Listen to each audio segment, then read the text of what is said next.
अस्सलाम वालेकुम दोस्तों। तो आज Pakistan stock market advance course की क्लास 9 है।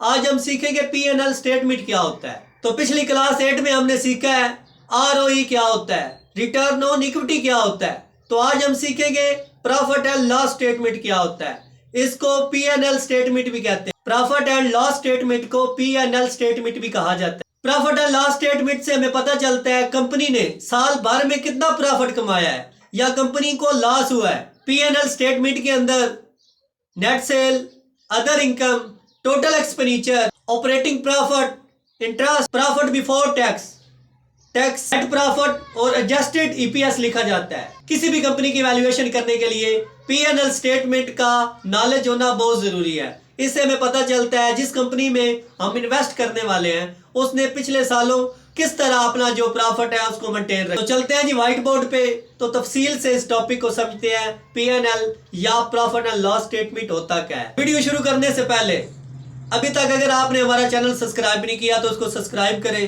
बेल आइकन को प्रेस कर दें, या लाइक भी कर दिया करो। आपका क्या जानना है, क्योंकि इस तरह का यूनिक नॉलेज आपको कहीं भी नहीं मिलने वाला। Let's see this video. दोस्तों आज हमारा टॉपिक है PNL statement, profit and loss statement.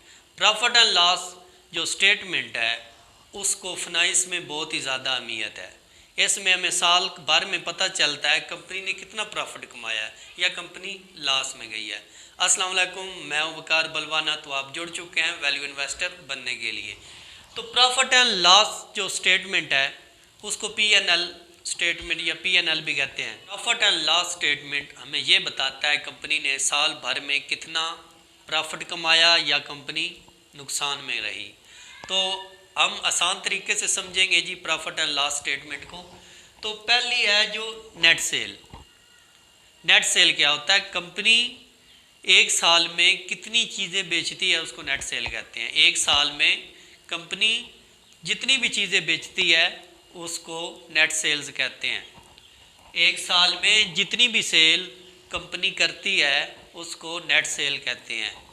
आगे है जी अदर इनकम।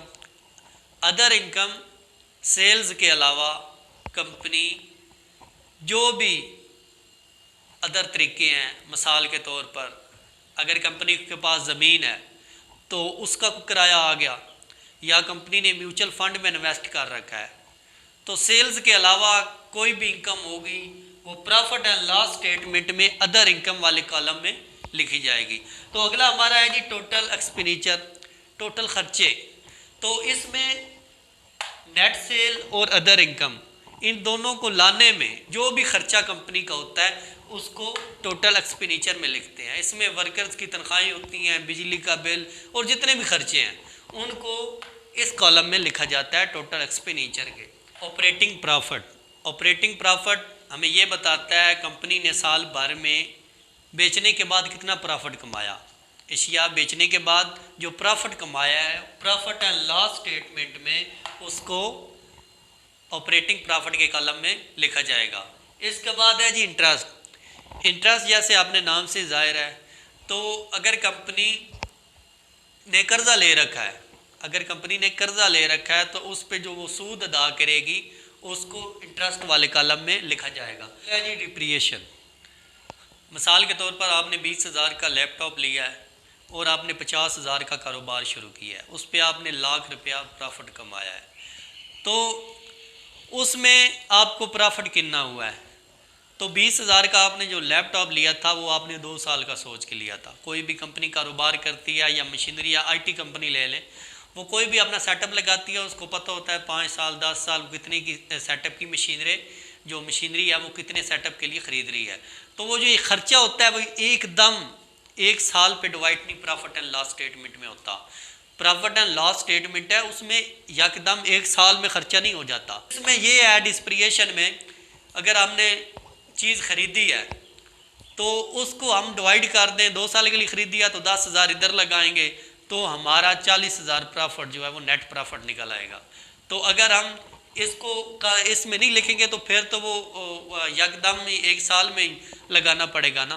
तो अगर हम कितने साल के लिए वो कारोबार के लिए यूज़ हो सकती है, इसमें यह बताया जाता है कोई कोई भी मशीनरी है उसको जो भी कंपनी है वो उसको सोच के लेती है, अब इसने 10 साल चलना है, इसने 5 साल चलना है, तो फिर वो यकदम 1 साल में प्रॉफिट एंड लॉस जो स्टेटमेंट है उसमें नहीं लिख देते, तो वो उसको डिवाइड कर देते हैं उतने साल पे, वो हर साल उसमें थोड़ा थोड़ा उससे जो प्रॉफिट एंड लॉस स्टेटमेंट है उसमें लिख देते हैं। अगला है जी प्रॉफिट बिफोर टैक्स। तो इसमें नाम से जाहिर है भाई टैक्स लगने से पहले कंपनी ने कितना प्रॉफिट कमाया। ये जो प्रॉफिट एंड लॉस स्टेटमेंट है उसमें ये कॉलम में लिखा जाएगा कंपनी ने टैक्स लगने से पहले कितना पैसा कमाया।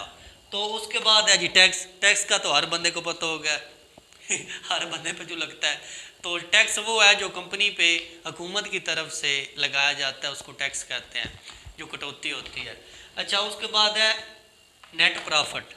नेट प्रॉफिट आपने ये गौर से समझना, नेट प्रॉफिट वो है कोई भी चीज़ नेट सेल, कंपनी ने जो भी नेट सेल की हैं उसके बाद जो अदर इनकम है उनको लाने में जो भी खर्चे हुए हैं, तो हर चीज़ निकाल के जो खालस मुनाफा बचता है ना उसको नेट प्रॉफिट कहते हैं।